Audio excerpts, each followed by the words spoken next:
Have you ever noticed something strange? Every time people argue about generations, it's almost always the same names.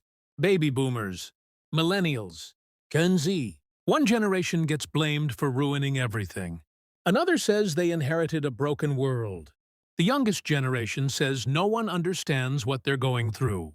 And somewhere in the middle, there's a generation that almost nobody talks about. In fact, a few years ago, a social media poll asked people to vote for the most ignored generation. The options were baby boomers, millennials, Gen Z, even the silent generation. But there was one problem. Generation X wasn't even on the list. Not last. Not second. They were forgotten before the voting even started. When I watched Eddie Freeman's video, I thought he made an interesting argument. He said Generation X doesn't join the generation war because they simply don't care. They don't chase attention. They don't seek validation. They don't feel the need to announce everything they do. And honestly, I think he's right. At least, partly. Because I don't think Generation X stayed out of the conversation because they had nothing to say. I think they stayed out of it because they learned something very different from every generation that came before and after them. They learned that solving problems is more important than talking about them. And that's a completely different mindset.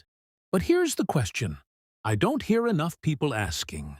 Is staying silent always a strength? Or does silence sometimes come with a price? Could it be that Generation X became one of the most influential generations in modern history, while also becoming one of the least recognized? Before we answer that question, let me ask you something. What do these names have in common? Elon Musk, Satya Nadella, Larry Page, Sergey Brin. These aren't just successful people. They helped reshape transportation, technology, artificial intelligence, the internet, and the way billions of people live every single day. And yes, they all belong to Generation X.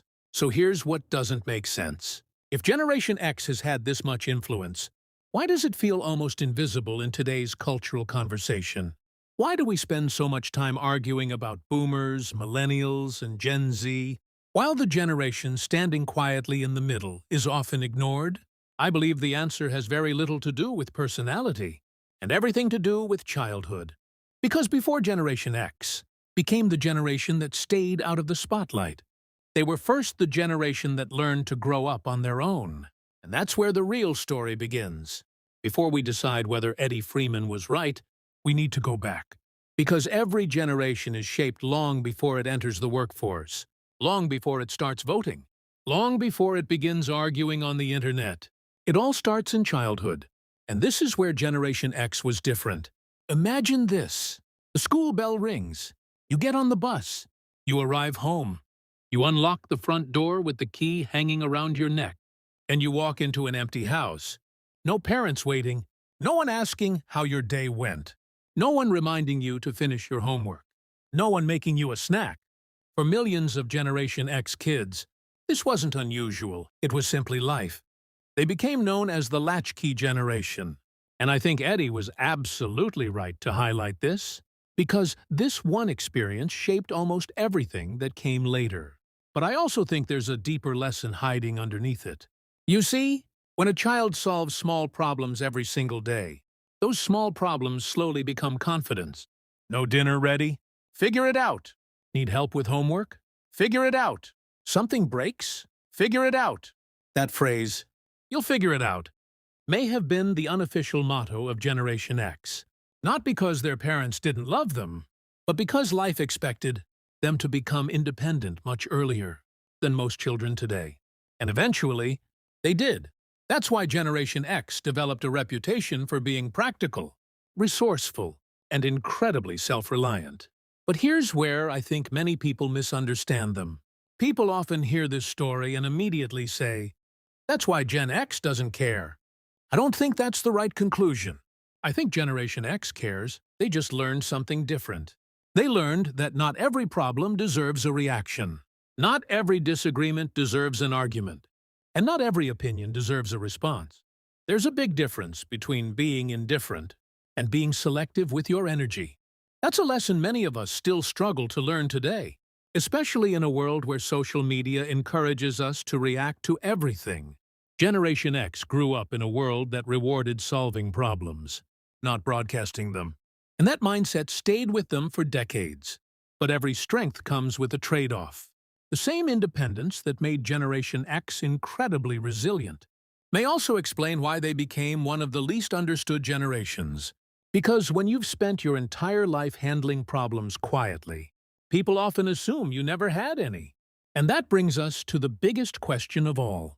If Generation X was so capable, so adaptable, and so influential, why didn't they fight for recognition? When the spotlight moved to Millennials and Gen Z, that's where the story takes a very unexpected turn.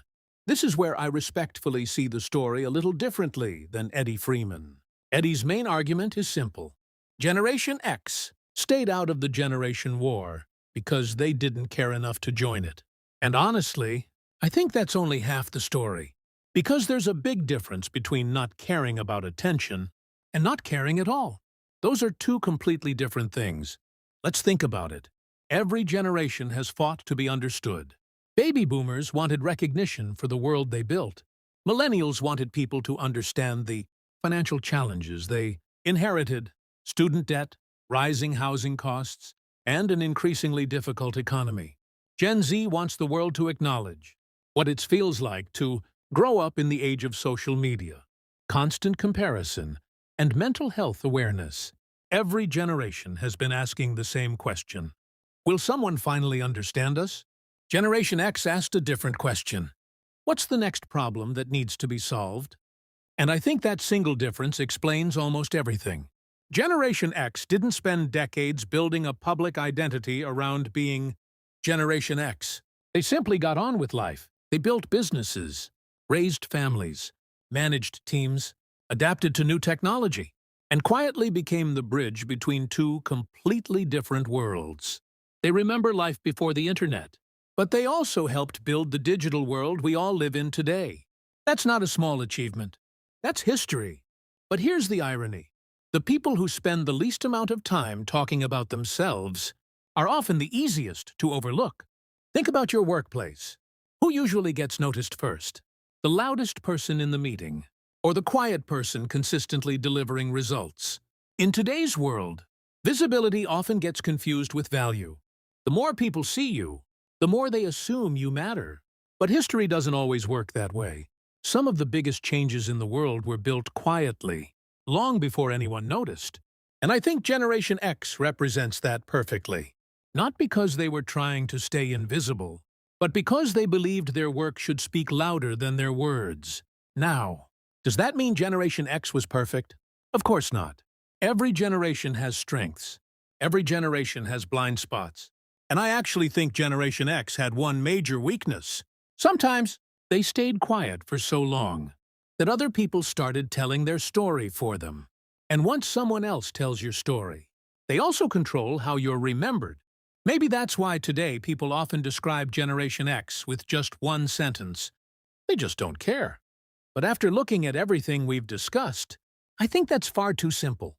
Maybe Generation X didn't avoid the generation war because they were indifferent.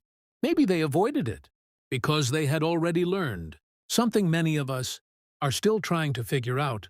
Not every fight is worth fighting, and that may be the most valuable lesson of all.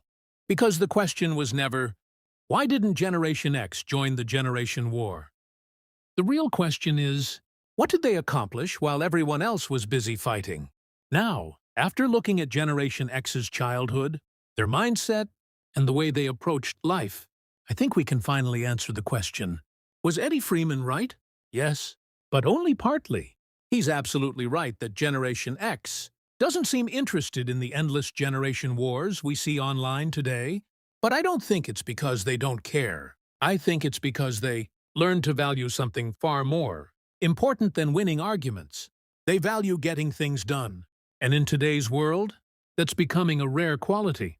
Because somewhere along the way, many of us started confusing attention with achievement. We celebrate the loudest voices, the hottest takes, the biggest debates, the most viral opinions. But Generation X grew up believing something completely different. Your reputation isn't built by what you say. It's built by what you do. That doesn't mean they were always right. Far from it. Every generation has made mistakes. Boomers changed the world, but sometimes struggled to embrace change themselves. Millennials brought empathy, collaboration, and mental health into the mainstream, but sometimes became trapped in constant comparison. Gen Z is pushing important conversations about identity, technology, and well-being. But they're also growing up in a world where every opinion becomes a public battle. And then there's Generation X, the generation that reminds us that not every disagreement deserves a response. Not every criticism deserves your energy, and not every battle deserves your time. Maybe that's why they became the bridge between generations. They understood the world before the internet. They adapted to the internet, and now they're helping lead the world through the age of artificial intelligence. That's a remarkable journey, one that rarely gets the attention it deserves. So perhaps the biggest mistake we've made is believing that influence always looks loud. Sometimes, the most influential people are the ones you hardly notice. The manager who keeps the team together. The parent who quietly sacrifices for the family. The engineer who builds systems that millions of people rely on. The teacher who changes a student's future without ever making headlines. History isn't built only by the people standing in front of the camera. It's also built by the people working behind it. And maybe that's the story of Generation X. Not the forgotten generation, not the invisible generation, but the generation that quietly kept the world moving while everyone else argued over who deserved the credit. So now I'd like to ask you a question. If you're Generation X, did this video describe your generation accurately? Or do you think people still misunderstand what made your generation different? And if you're a boomer, a millennial, or Gen Z, what's the biggest lesson your generation could learn from Generation X? I'd genuinely love to hear your thoughts, because maybe the goal was never to win the generation war. Maybe the real goal was to build a life that didn't need one.